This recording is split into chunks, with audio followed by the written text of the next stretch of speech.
नवंबर के तीसरे बुधवार को विश्व सीओपीडी दिवस मनाया जाता है। इसको लेकर सागर बीएमसी के टीवी चेस्ट विभाग के विभागाध्यक्ष और सह प्राध्यापक डॉक्टर तलहा साद ने बेहद जरूरी जानकारी देते हुए कहा कि ये मुख्य रूप से फेफड़ों की बीमारी होती है जो सिर्फ धूम्रपान से होती है। लेकिन इतना ही नहीं, बीड़ी, लकड़ी या सूखे कंडे के धुएं के अलावा ज्यादा पॉल्यूशन से भी बीमारी का खतरा हो सकता है। वहीं आगे उन्होंने और भी जानकारी दी। मैं डॉक्टर तलहा साद, विभाग अध्यक्ष एवं सह प्राध्यापक गवर्नमेंट मेडिकल कॉलेज सागर में चेस्ट विभाग में पदस्थ हूँ।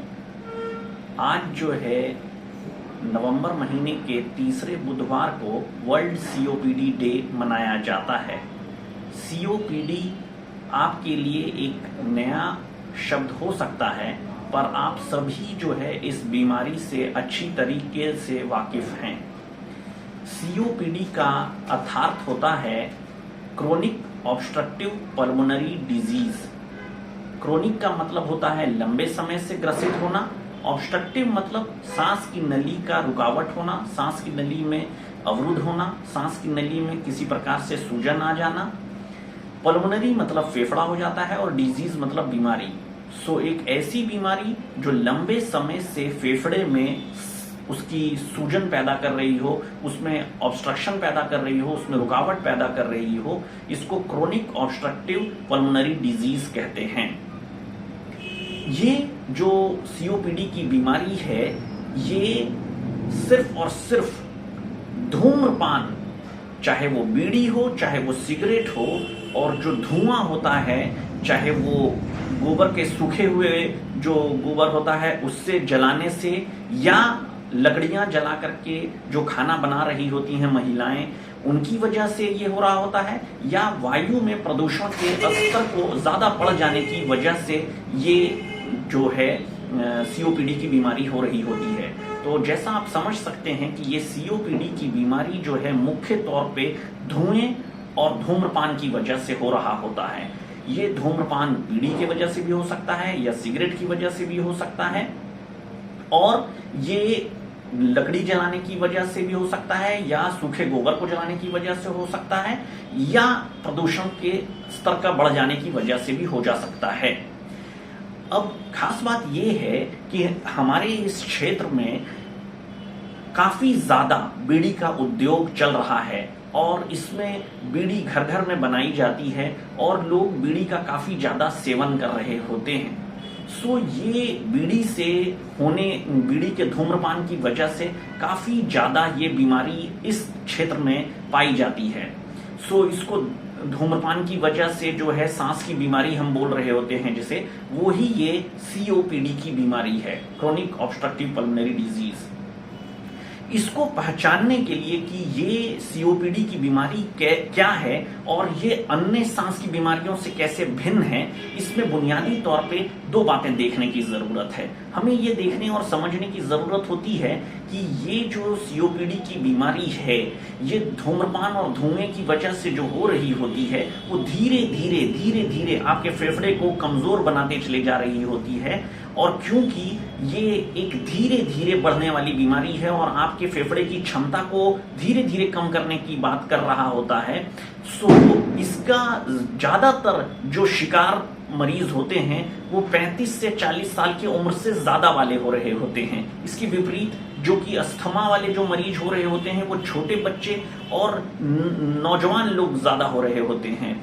पर अस्थमा और उम्रदराज लोगों में भी पाया जा सकता है, लेकिन सीओपीडी के बीमार मरीज ज्यादातर जो है ज्यादा उम्र वाले 35 से 40 के ज्यादा उम्र वाले हो रहे होते हैं।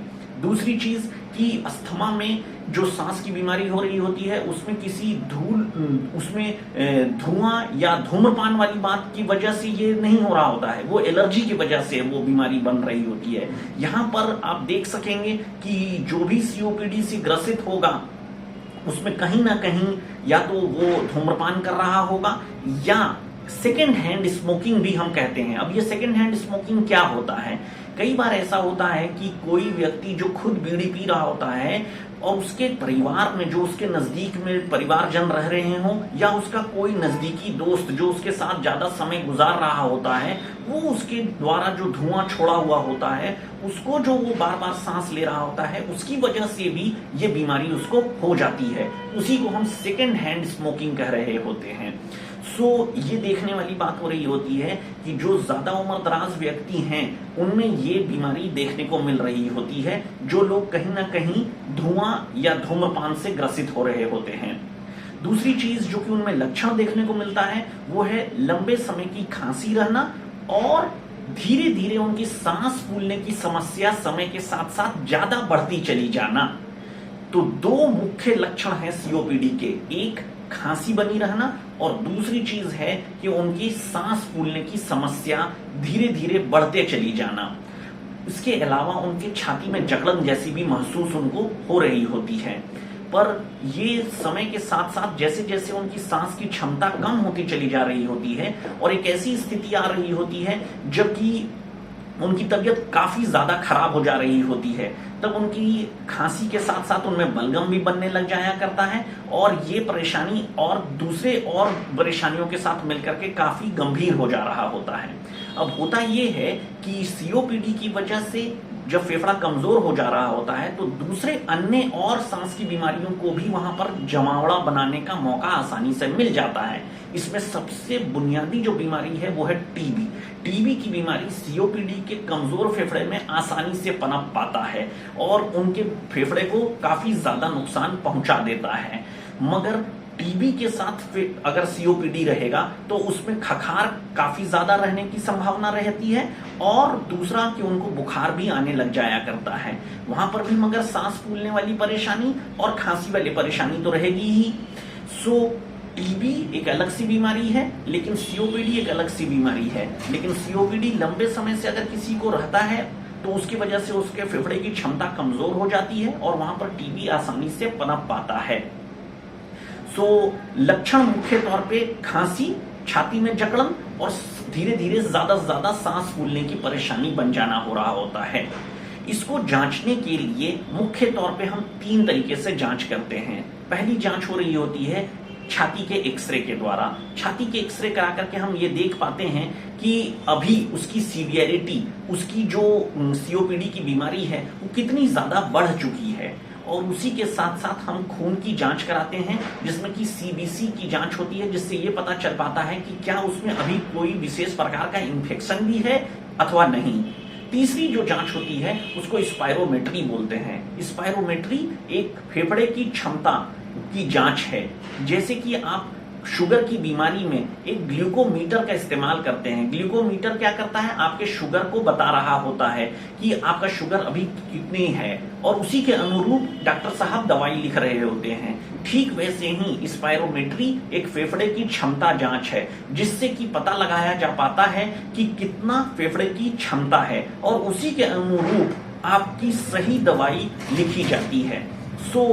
ये स्पायरोमेट्री की जांच के बगैर सिर्फ अंदाजे से दवाई लिखना, जैसे कि अगर किसी को शुगर का मरीज है और उसका ग्लूकोमीटर के द्वारा अगर उसका शुगर ना चेक किया जाए और एक अंदाजे से दवाई लिखी जाए तो उससे बहुत ज्यादा फायदा नहीं हो पाएगा। और उसके विपरीत अगर उसका ग्लूकोमीटर से सही ग्लूकोज का जांच करके और दवाई लिखी जाए तो उससे उसको सही माप के अनुसार दवाई मिल पाएगी। उसी तरह से स्पायरोमेट्री एक फेफड़े की क्षमता जांच है, जिससे पता लगाया जा सकता है कि उसकी सांस की क्षमता कितनी बची है और उसी के अनुरूप उसको दवाइयां मिलनी चाहिए।